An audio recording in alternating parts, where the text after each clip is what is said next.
Buenas tardes, amigos, les habla Marco Romero. Les bendigo en el nombre de Jesús. En esta oportunidad vamos a continuar con la segunda parte del estudio, el cual titulé Cree en Dios como dice la Escritura. En principio vamos a orar. Te damos gracias, Dios, por este día, por otro día más en el cual se derrama tu misericordia. La palabra dice que es infinita y eterna y es renovada cada mañana. Te damos gracias porque nos aumentas la fe, porque nos das inicialmente una medida de fe, como lo registra la Escritura. Te damos gracias porque no nos dejaste solos y cuando te marchaste de aquí de la tierra nos dejaste el Espíritu Santo, nuestro compañero, nuestra guía.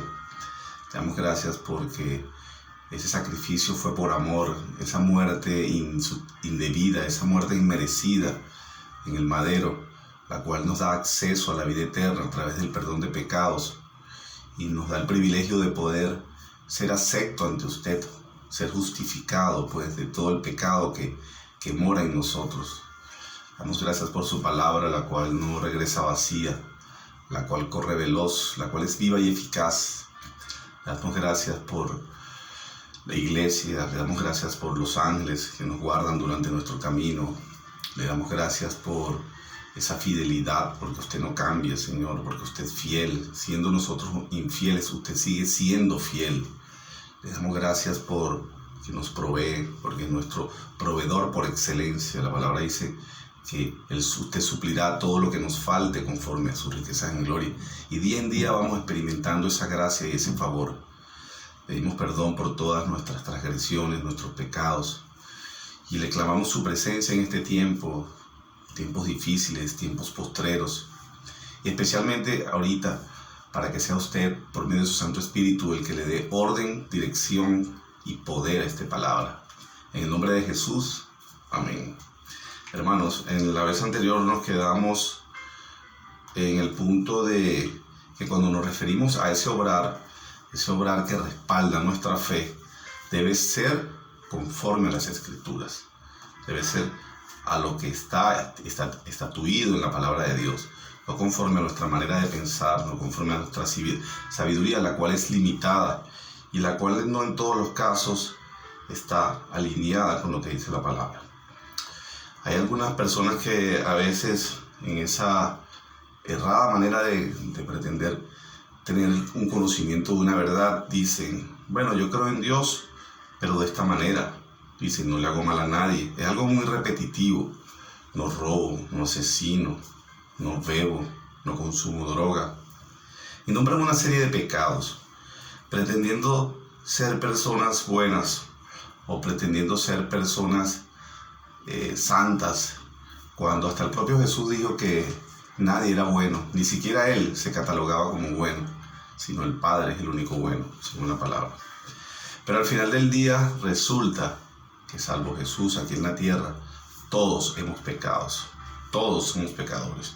Y lo registran los siguientes pasajes. Por ejemplo, primera de Juan 1:8 dice, si decimos que no tenemos pecados, nos engañamos a nosotros mismos y la verdad no está en nosotros.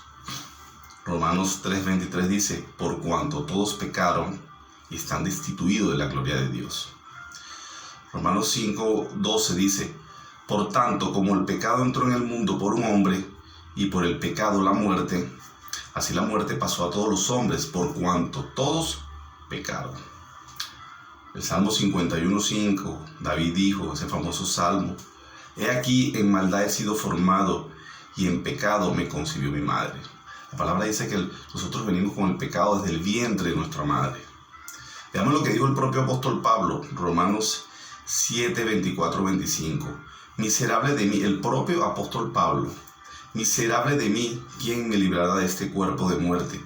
Gracias doy a Dios por Jesucristo, Señor nuestro.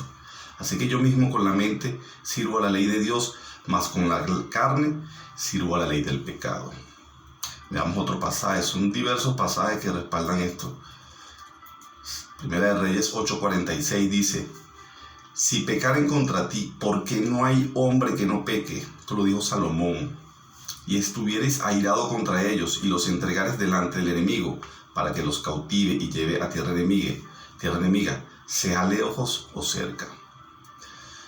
pero no consideran que la palabra establece que el que transgrede un precepto, el que transgrede alguno de los preceptos, los 10 mandamientos o los distintos estatutos que están alrededor de la palabra dice que viola toda la ley, lo cual se encuentra recogido en Santiago 2:10, el cual es del siguiente tenor: porque cualquiera que guardare toda la ley, pero ofendiere en un punto, se hace culpable de todos. Tremendo, ¿no?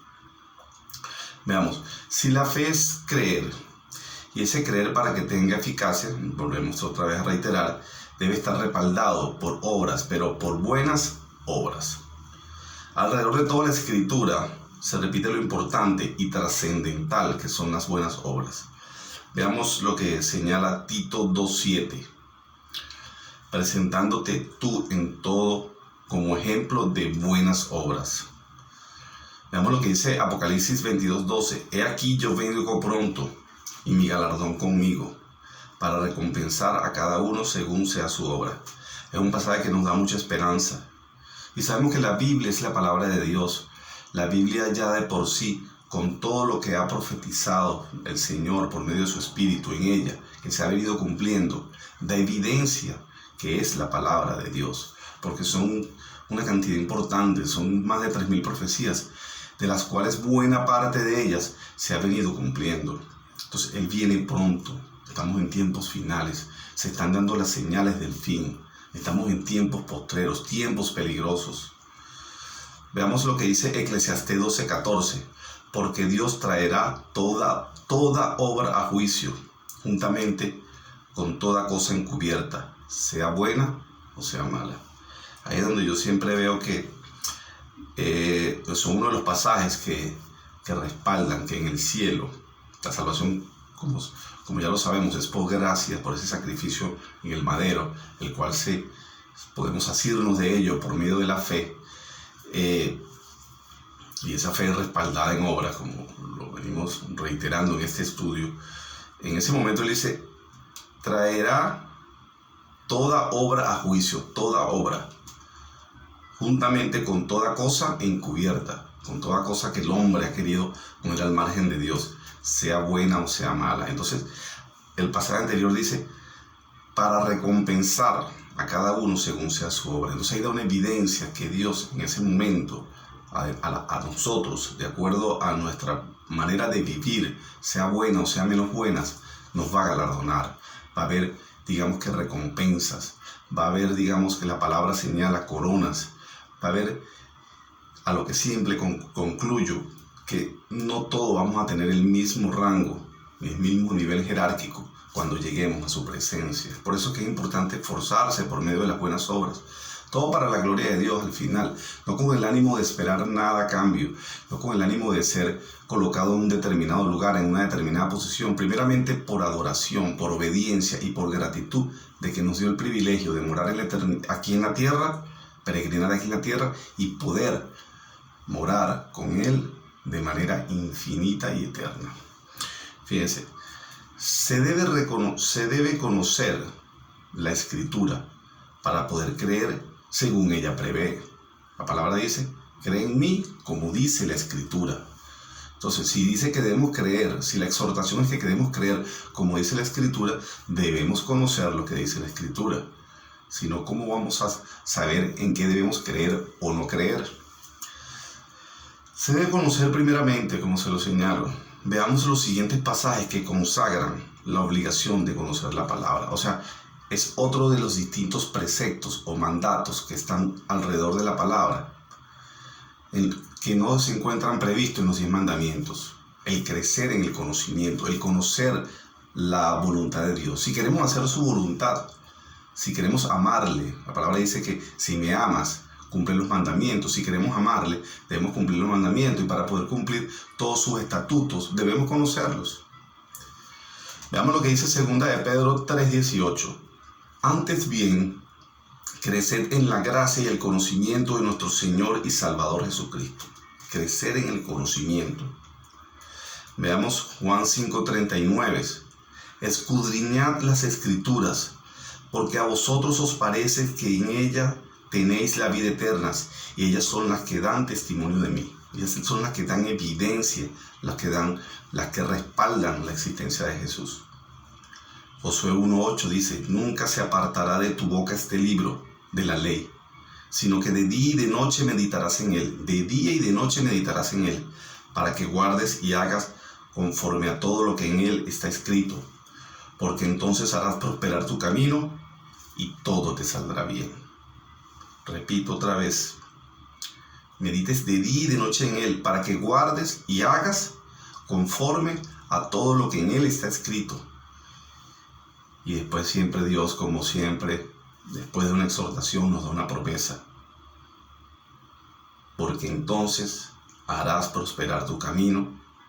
Y no te dice una cosa, dos cosas, sino todo te saldrá bien. Qué tremendo, ¿no? Luego, al conocer la palabra, podemos ver la belleza en ella contenida. Veamos el siguiente relato. Sucedió un día caluroso del verano. 2 alumnas de la escuela secundaria se paseaban por la plaza mayor de la ciudad. De repente se encontraron frente a la catedral, frente a una iglesia. Al fijar la vista en una de las ventanas de vidrio de color, sobre la cual el profesor les había hablado y les había dicho que no dejaran de verla, una de las alumnas la miró, pero en tono desdeñoso dijo: no hay nada bonito en eso, solo veo mucho vidrio sucio. Una anciana que estaba cerca alcanzó a oír lo que dijo la joven. Entonces se acercó a ella y le dijo: no se puede juzgar la belleza de vidrio de color mirándola desde afuera. ¿Por qué? Porque no entran en la catedral. Las jovencitas entraron y antes de darse cuenta estaban inmóviles y extasiadas ante la belleza que resaltaba de aquella ventana. La anciana tenía razón, no se puede juzgar la belleza de una ventana de vidrio de color mirándola desde afuera. La misma verdad aplica a la Biblia.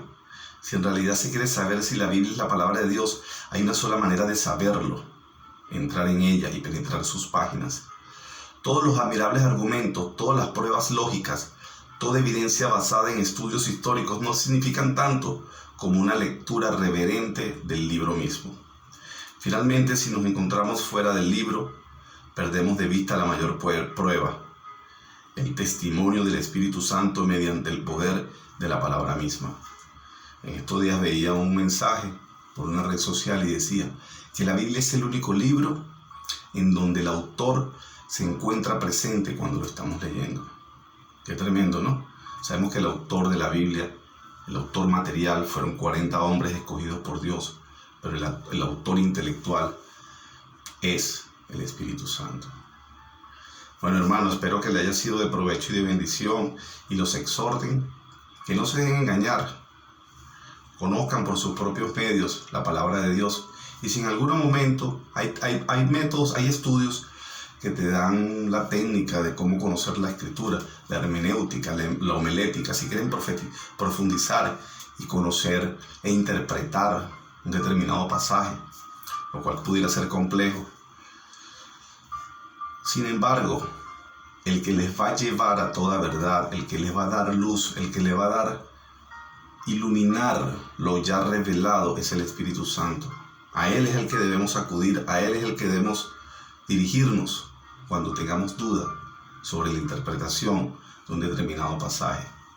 Obviamente, como les dije, hay estudios en los cuales podemos profundizar y conocer técnicas de interpretación de la Biblia, así como existen técnicas interpretativas del derecho secular. Hay técnicas para interpretar las Escrituras.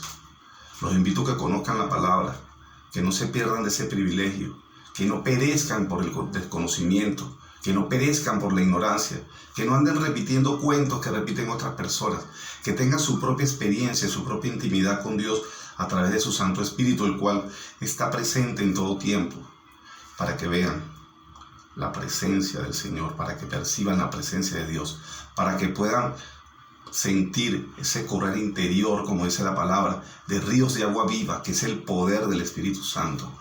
Todo es para provecho, todo es para bendición, todo es para perfección. Ya todo lo preparó Dios. Caminemos en Él, y parte de ese camino Dios nos demanda que conozcamos las Escrituras. Hermanos, los bendigo en el nombre de Jesús, y ha terminado este estudio. Nos vemos en la próxima.